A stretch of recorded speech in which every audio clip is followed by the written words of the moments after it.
merci aux organisateurs pour avoir pensé sur moi et m'avoir invité. Et bon, aujourd'hui, je voulais présenter un peu les résultats préliminaires de mon étude de cas à Montluçon.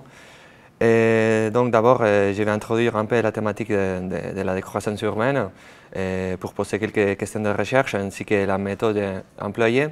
Et après, je vais contextualiser un peu la ville de Montluçon pour passer un peu à un plan théorique avec les récits dominants à l'heure actuelle. Et puis, c'est mettre à fond avec les perceptions locales sur la décroissance et comment l'espace urbain est utilisé pour la matérialisation de ces récits théoriques que je vais analyser auparavant. Et pour cela, je vais utiliser quelques exemples et finalement quelques conclusions. Donc, pour introduire un peu le sujet, les villes en décroissance, ils peuvent être considérés comme ces villes qui sont soumises à processus intenses de défaillance socio-économique ainsi que de perte de population continue dans le temps à cause d'une crise structurelle. Et on voit comment, notamment, ces phénomènes se manifestent dans les villes petites et moyennes qui sont à la fois un peu plus négligées de la part de la littérature académique. Mais c'est vrai qu'en France, au moins, il y a eu une croissance en ce qui concerne l'intérêt sur cette typologie de villes. Mais pas seulement un intérêt académique, mais aussi un intérêt de la part des pouvoirs publics et aussi un intérêt médiatique. Et, traditionnellement, donc, la décroissance urbaine elle a été approchée d'un point de vue plutôt descriptif en faisant des analyses sur les causes et les effets de la décroissance, mais pas tellement sur la façon dont on gère les enjeux y associés. Donc c'est ça ce qui m'intéresse plus et pour cela je me pose ces 4 questions dans le cas de Montluçon qui sont comment conçoivent-ils les acteurs locaux la réalité sur le long terme de croissance urbaine et quelles sont les forces et les récits dominantes à l'origine de ces perceptions sur la décroissance, quelles sont les stratégies urbaines qui émanent de ces récits et comment est-ce que l'espace urbain est-il façonné par des stratégies et les imaginaires sous-jacentes. Et pour cela, ce que j'ai fait, c'est j'ai pris une approche qualitative et j'ai développé autour d'une trentaine large des entretiens à Montluçon avec les acteurs clés. Et donc, j'ai analysé un peu les thématiques qu'ils ressortent à chaque fois et les discours qu'ils utilisent. Donc, pour savoir un peu plus à fond quels sont leurs avis et leurs projections sur sa ville, comment ils vivent, comment ils la conçoivent et comment ils l'imaginent au futur aussi. Donc, pour contextualiser un peu la ville de Montluçon, cette ville elle est au milieu de la France, dans une situation stratégique, au milieu dans le carrefour entre la forêt de Tronchet et les sites miniers de Commentry. Elle s'est développée notamment à partir du 19e siècle grâce au canal de Berry ainsi qu'à l'arrivée du chemin de fer. Donc notamment, ce sont les industries lourdes et la métallurgie qui s'est développée à Montluçon. Mais donc, dans les années 55, donc, bon, après, malgré qu'il y a eu une défaillance, des symptômes de défaillance déjà aux alentours de la Première Guerre mondiale, la ville elle a su trouver un nouveau essor économique à travers des industries chimiques, donc la fabrication de pneus avec Dunlop et les industries électroniques avec la SAGM et l'Andy-Segir par exemple.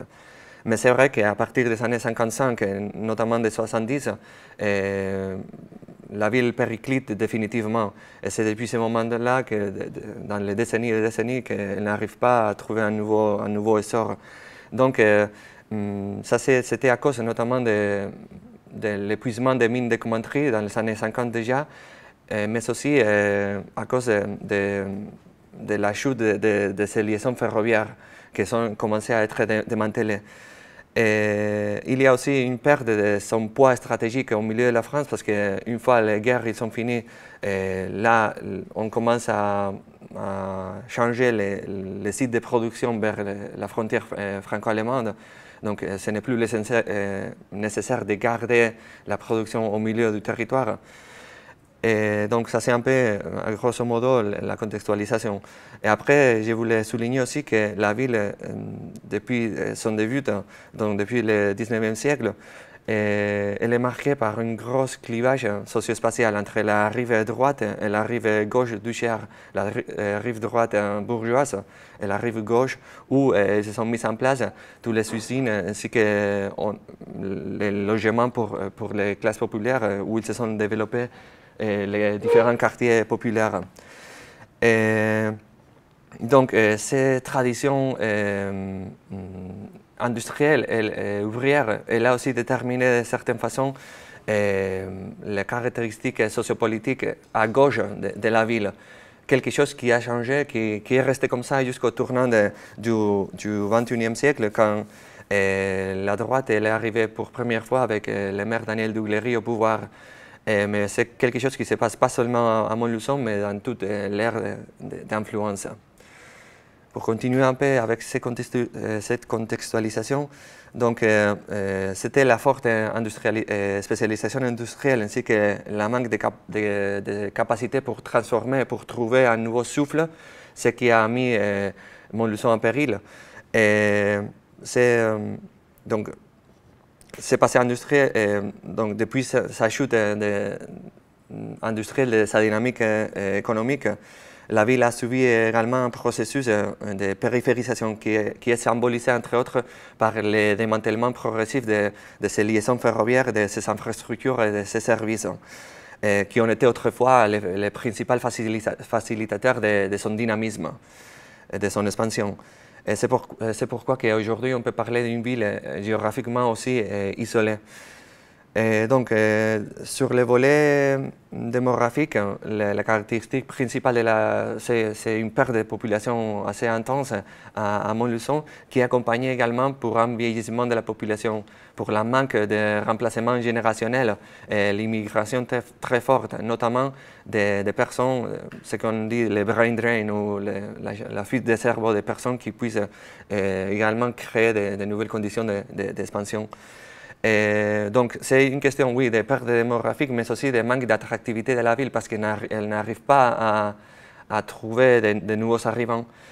Et donc, après, en ce qui concerne la dimension économique, donc, elle a été soumise à un gros désinvestissement et à une perte. Donc, la désindustrialisation, elle s'est traduite par la fermeture des entreprises, la disparition des emplois, la hausse des taux de chômage et la baisse des taux d'activité, mais aussi avec un remplacement de l'activité productive elle-même, avec la tertiarisation et les emplois précaires qui sont liés à cette tertiarisation. Et sur le plan urbain, on peut mentionner une dépression urbaine assez intense avec des infrastructures, un espace surdimensionné. Donc avec des infrastructures sous-utilisées, la prolifération des espaces délaissés et des espaces en friche, mais aussi avec une intense vacance de logement et commercial qui a fait que les prix immobiliers aillent chuter aussi. Donc on se trouve face à une dynamique dans laquelle on trouve la capacité de générer moins de ressources propres ainsi que d'attirer des ressources extérieures, mais à la fois on doit faire face à des enjeux socio-économiques de plus en plus significatifs, alors qu'on a également plus de responsabilités qui nous ont été conférées par des administrations, par des couches supérieures. Et ici, on peut voir de façon plus graphique ce que j'ai raconté tout à l'heure. Donc, en haut à droite, on peut regarder Montluçon en orange et comment la ville, par rapport à la proportion des cadres, elle n'a pas augmenté significativement dans les dernières décennies, alors qu'elle reste toujours en dernière si on la compare avec, par exemple, Vichy ou Moulins, Clermont-Ferrand, Lyon et même la région Auvergne-Rhône-Alpes. Et en haut à gauche, donc on a une évolution de la dynamique démographique. On peut voir qu'en effet, Montluçon, la commune, elle est marquée en vert. Et même si l'intensité de ces pertes démographiques s'est affaiblie un peu, elle reste toujours supérieure à n'importe quel autre cadre de référence, l'aire urbaine. Mais l'aire urbaine, elle n'arrive pas à compenser les pertes de la commune centre non plus. Alors que si on tient en compte les départements, on voit comment elle est déjà dans une situation de stabilité. Après, on va à droite, on voit l'évolution du taux de chômage. Donc, avec Vichy et Montluçon, qui est marqué en bleu, elle reste toujours championne. Elle n'arrive pas à faire descendre ces tendances. Et à gauche, donc, on a la commune de Montluçon, encore une fois en vert, et on voit comment depuis beaucoup de décennies, mais depuis 1968, elle était dernière à ce moment-là et maintenant elle est première en ce qui concerne la vacance de logement. Alors que si on continue la ligne bleue qui détermine le département, elle reste, oui, elle a augmenté également, mais elle reste à peu près similaire. Donc maintenant, je vais passer un peu à la dimension théorique pour raconter un peu comment il y a eu un processus de globalisation néolibérale à partir des années 70 qui a intensifié l'économie de libre-échange, la capacité de mouvement des capitaux et des marchandises. Et ça a monté un peu l'importance des intérêts privés dans la prise de décision environnementale, culturelle, sociale, économique, etc. Et donc, avec ça, les pouvoirs publics se sont affaiblis, ou au moins ils ont changé, ils ont modifié leur rôle classique. Donc, toutes ces transformations structurelles ont promu également une concentration socio-spatiale des activités, des investissements, des populations, de la connaissance autour des grandes métropoles qui ont été mieux placées pour répondre aux besoins de ces intérêts privés. Et en conséquence, les inégalités socio-spatiales ils se sont creusées dans les dernières décennies, aggravant la différence entre les villes qui suivent des processus de métropolisation et celles qui suivent des processus de périphérisation. Donc, je voulais également souligner que les villes jouent un rôle fondamental dans toutes ces thématiques de reproduction capitaliste de l'espace et dans le processus d'accumulation de capital. Donc, les villes, ils deviennent un instrument en soi pour générer, pour continuer à développer cette accumulation du capital qui est stocké physiquement dans l'espace bâti. Donc, on voit comment l'obligation de faire face à des difficultés financières rampantes dans un contexte marqué pour la diminution des ressources et l'augmentation des responsabilités a poussé aux autorités locales à adopter une tendance entrepreneuriale en opposition avec sa fonction de redistribution classique. Tout en assimilant une logique de concurrence, une logique de compétence spatiale. Donc, par conséquent, l'action politique des villes se focalise davantage maintenant sur la recherche de capital et des investissements qui puissent canaliser la croissance, qui est conçue comme le seul destin et le seul futur désirable et souhaitable. Donc, la fonction prioritaire des acteurs publics se transforme en se concentrant sur la sécurisation des conditions nécessaires pour faciliter l'arrivée des intérêts privés chargés et de canaliser le développement économique et comme ça fournir des postes d'emploi, que c'est ça la dimension sur la tâche sociale des acteurs publics à l'heure actuelle. Donc, grâce au réseau et au transfert des meilleures pratiques, certaines success stories urbaines deviennent des modèles exemplaires à suivre, constituant des récits hégémoniques.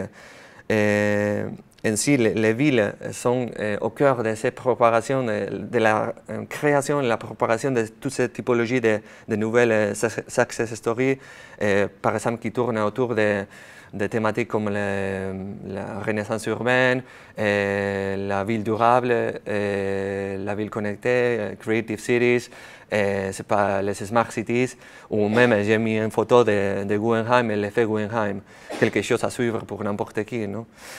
Et donc on voit qu'à partir de ce type de récits dominants à l'échelle globale, qui sont également, donc je ne vais pas dire qu'ils soient imposés à l'échelle locale, mais c'est également modifié par l'échelle locale selon les spécificités propres de chaque contexte. Donc on voit comment la perception locale face à la décroissance, dans le cas de Montluçon, j'ai constaté comment la réitération de sa locution qui place la question de la décroissance urbaine au premier rang des préoccupations politique, ça exprime déjà une nécessité d'arrêter l'hémorragie de perte de population en refusant un peu ces réalités, en ne pas acceptant que la réalité est la propre ville.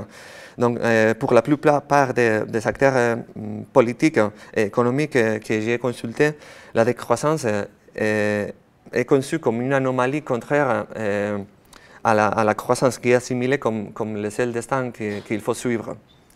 Et de toute façon, cet avis quasi catastrophique sur la décroissance ne se limite qu'aux acteurs politiques et économiques, puisqu'elle est partagée également par la société, par des acteurs sociaux et par la population, qui exprime de certaines façons un mépris vers sa ville. Donc, la ville souffre également d'une stigmatisation de la part de ses habitants. De toute façon, cette manque d'acceptation sur la réalité de la décroissance, elle vient accompagnée d'une idée qui confère aux acteurs locaux la capacité de confronter la décroissance, de l'aborder et d'essayer de la renverser. Donc on conçoit la décroissance comme pas quelque chose de structurel, mais plutôt quelque chose d'éphémère, qui peut se changer. Mais de façon un peu paradoxique, je dirais qu'il y a également une plante, c'est-à-dire, oui, on a la compétence, on a la capacité d'agir et pouvoir renverser la tendance de décroissance, mais en même temps, on se plaigne des acteurs, des cadres supérieurs, des administrations supérieures, des échelles supérieures, en disant comment il y a un délaissement de la part de l'État, de la région, etc., et comment il nous faut de leur aide, de leur investissement, une réelle politique d'aménagement territorial. Et surtout, il pose l'accent sur la dimension de l'accessibilité routière et ferroviaire. Donc, ce qu'ils demandent, les acteurs locaux, aux couches supérieures dans l'administration, c'est de s'impliquer dans cette accessibilité de Montluçon, notamment avec les rails, le TGV. En pensant, mais pour eux, l'accessibilité et les transports, ils ne sont pas conçus comme quelque chose au service de la population, mais c'est plutôt l'accessibilité pour devenir dans les conditions de départ nécessaires et égalitaires pour pouvoir compétir avec le reste des territoires.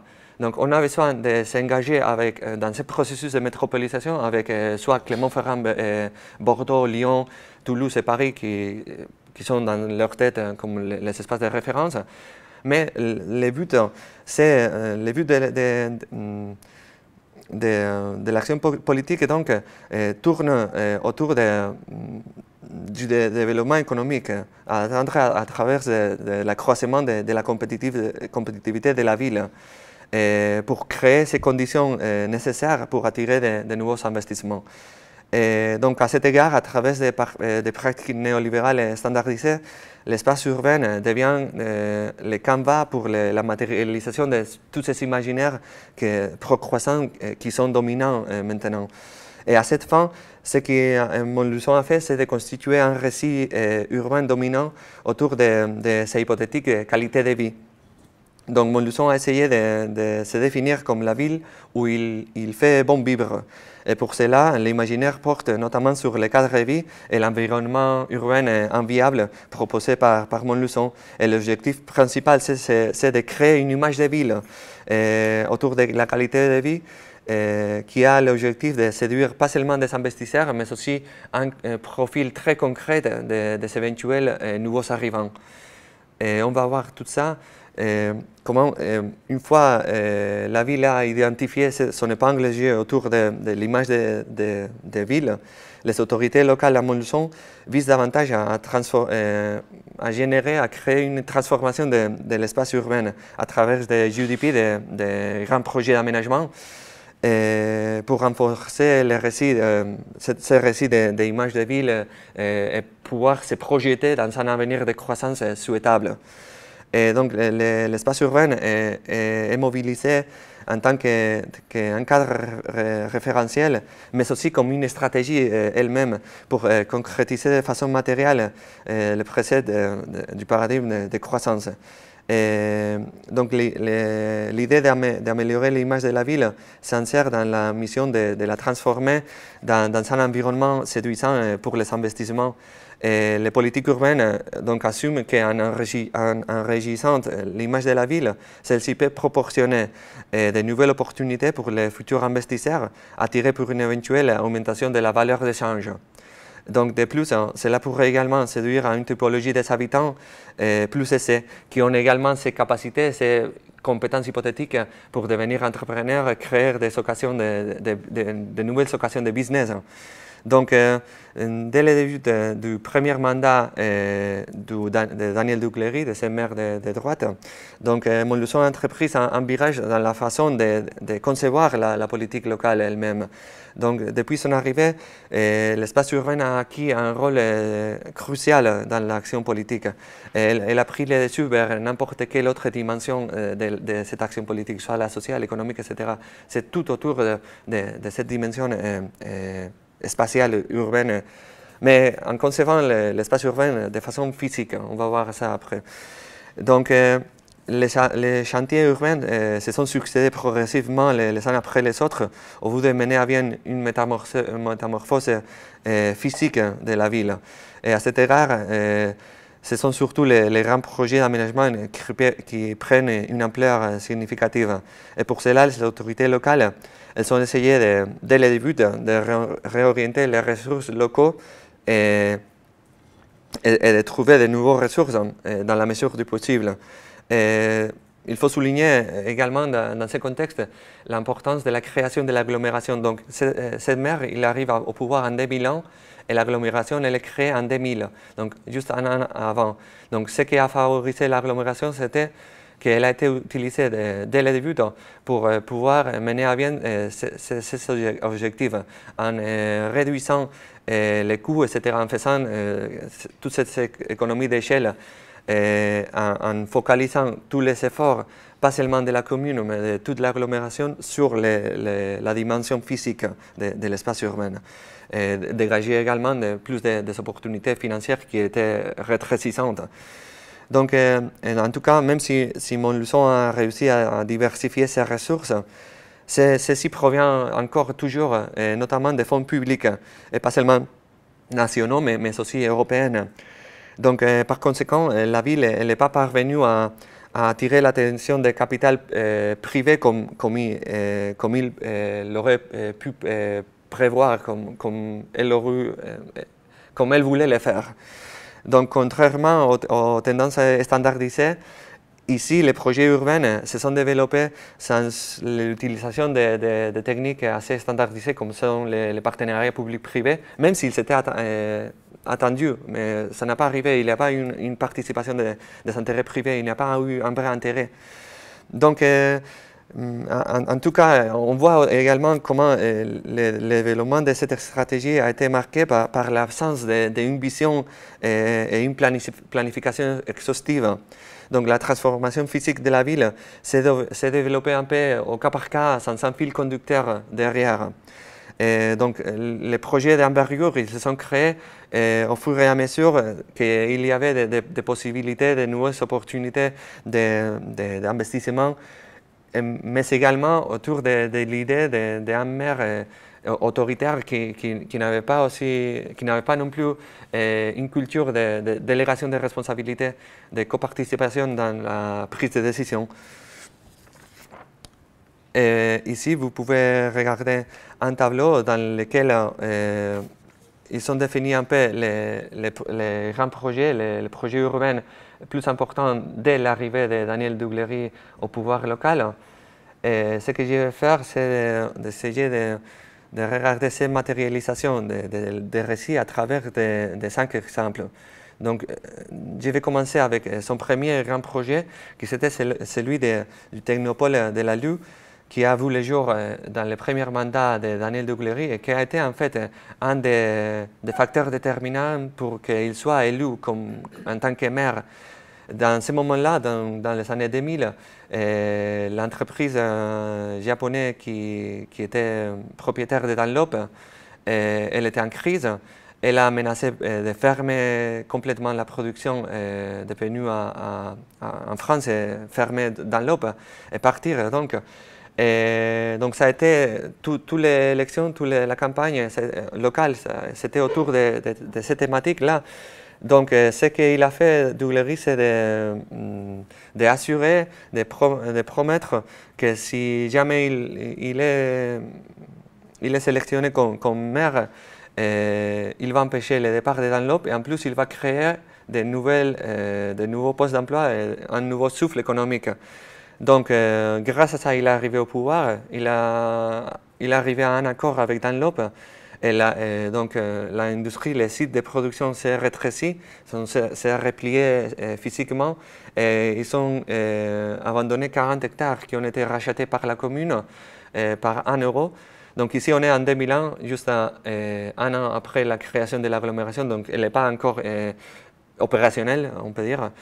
Donc, la commune elle a acheté le terrain et elle s'est occupée de réurbaniser, de redévelopper l'espace en le transformant en zone d'activité avec de nouveaux équipements, de nouvelles installations, de nouveaux locaux.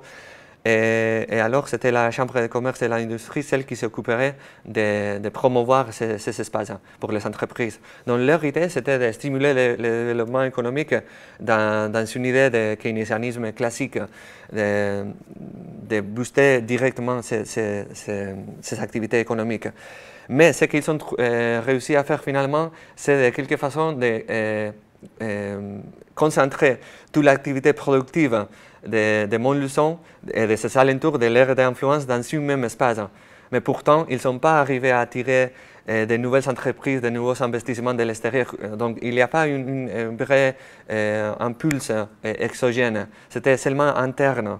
Donc, c'était ça ce qu'ils sont arrivés. Oui, c'était une success story, oui, mais relative. Parce que oui, on a bien évidemment tous les locaux qui se sont occupés. Il n'y a plus de la place dans la zone d'activité. Mais qui a occupé ces zones d'activité? Notamment les entreprises qui existaient déjà dans l'ère d'influence. Donc après, je voulais raconter un peu sur les différents programmes de renouvellement urbain. Pas seulement les PNRU, mais aussi ceux qui existaient auparavant, parce que Montluçon s'est bénéficié déjà à partir des années 80 de différents programmes nationaux. Et c'est vrai que c'était pionnier en France dans la mesure de mettre en place des politiques de right sizing, c'est-à-dire on a commencé à démolir plus de ce qu'on reconstruisait après, pour première fois à Montluçon en fait. Mais de toute façon, encore une fois, et même dans les années 80 déjà, l'idée c'était pas seulement celui d'améliorer les cadres des quartiers prioritaires et d'améliorer les conditions des HLM, mais notamment celui de rééquilibrer l'offre et la demande. Pourquoi faire? Pour remonter, donc en effaçant l'offre, pour remonter un peu les prix du marché immobilier, pas seulement du marché public, mais aussi en créant encore une fois un cadre de vie meilleur. En essayant aussi de séduire, pourquoi pas, des potentiels investisseurs privés qui puissent venir également s'intéresser pour la ville de Montluçon. Donc, mais qu'est-ce qu'on a fait avec? Donc, on a essayé de dédensifier. Donc, on a effacé notamment les grands tours, les bars. Mais oui, c'est vrai que dans les mêmes espaces, dans les quartiers existants auparavant, on a créé des maisons individuelles, etc. Mais on a renforcé encore une fois l'étalement urbain. Et la photo à gauche, c'est par exemple un développement tout nouvel qui a été fait dans un nouveau quartier périphérique. Donc, en lieu d'utiliser l'espace qu'on a, on continue de renforcer l'étalement urbain. La principale différence entre la mairie communiste précédente et celle-ci tourne autour de...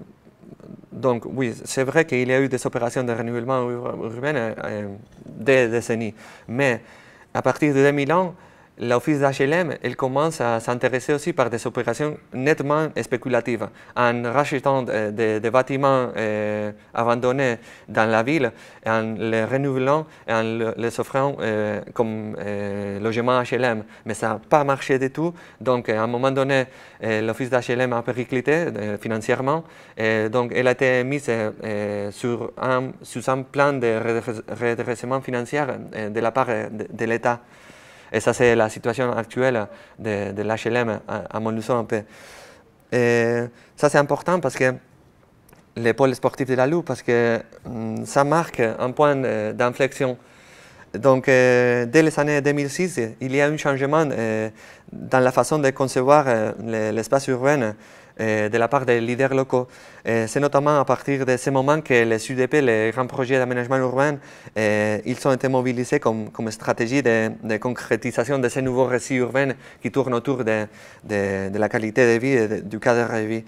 Donc, cet pôle sportif, il a été créé encore une fois dans la périphérie de la ville, en deux phases, avec la construction d'un centre aqualudique en 2006 et un stade de rugby en 2012. Donc,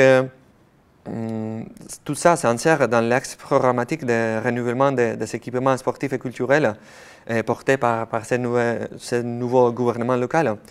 Qui, en proposant des installations surdimensionnées, là, il faut dire qu'il visait à avoir une piscine olympique et un stade de rugby prêt à accueillir des compétitions nationales dans les ligues nationales.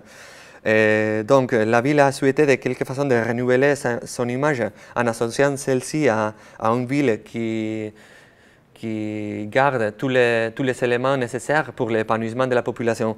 Et comme ça, la ville s'engageait dans cette logique de marketing urbain qui visait à attirer également des acteurs économiques extérieurs.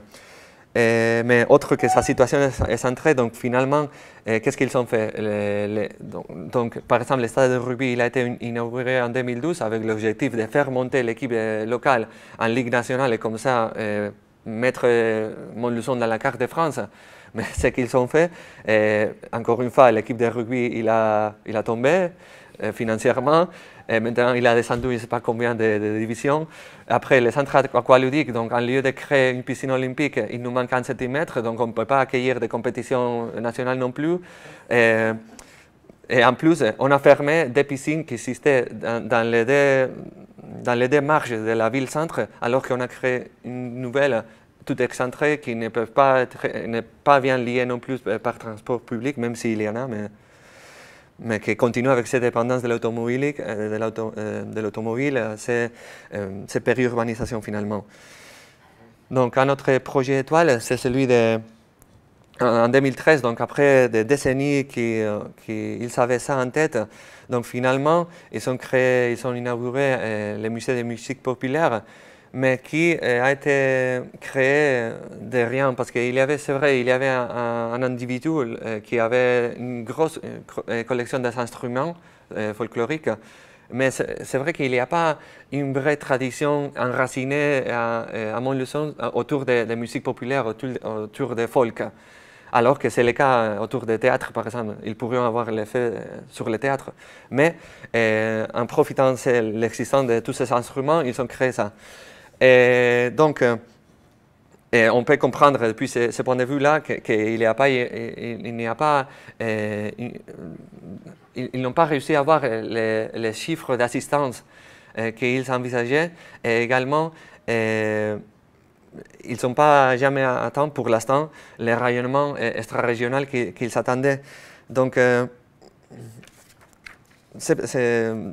encore une fois, l'initiative s'est développée entièrement grâce au financement public, y compris des fonds européens de développement régional.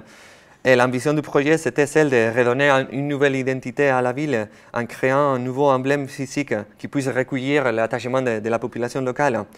Et cet emblème serait également porteur d'une nouvelle image de la ville, donc un outil pour approfondir dans les stratégies de marketing urbain. Et dans ces cas-là, autour de, et également de régénérer la vieille ville de Montluçon, donc le vieux Montluçon, à partir de la culture et de tourisme plus précisément. Mais la construction du musée donc, était pensée comme un vecteur de développement économique du vieux Montluçon. Et c'est vrai que la vieille ville, physiquement, elle a été renouvelée à travers tous les fonds qui sont tombés dessus. Mais on voit pas un vrai souffle de tout cela. Au moins, il y a quelques commerces postmodernes, créatifs qui s'est créé. Il y a une barbershop, tout trendy. Il y a aussi une école de batterie, etc. Donc peut-être que ça va fonctionner d'ici à quelques années, je ne sais pas. Et donc, le dernier projet en particulier dont je voulais parler, c'est celui de Saint-Montluçon, que cette fois-ci, c'est le dernier projet avancé par Daniel Douglery avant de présenter son démissionnement, il y a la dernière année. Et celui-ci se focalise sur le réaménagement du bord du Cher, qui vise à effacer les barrières physiques, sociales et historiques que j'ai mentionnées auparavant, existant entre la rive droite et la rive gauche du Cher. Et cela comporte un certain changement par rapport à la façon dont l'espace urbain a été compris par les pouvoirs locaux. Et donc, Saint-Montluçon vise à mettre l'urbain encore une fois au service d'une mission socio-spatiale et pas nécessairement celui économique. Et donc, le projet récupère une vision plus globale également de la fabrique urbaine, de l'aménagement urbain, en proposant de réhabiliter les berges du Cher pour sa utilisation de la part de la population locale. Mais, comme d'habitude, il y a un envers de la monnaie, et c'est que, en fait, finalement, ce qu'on trouve derrière tout ça, c'est encore une fois un objectif centré sur ces matérialisations du récit de la qualité de vie que j'ai décrit précédemment, qui cherche encore une fois à renforcer l'image de ville agréable où il fait bon vivre. Donc, mais cette fois-ci, il y a aussi une principale différence qui tourne autour de la mobilisation, de la conception du projet en soi comme une stratégie de marketing. Qu'est-ce qu'ils ont fait cette fois-ci?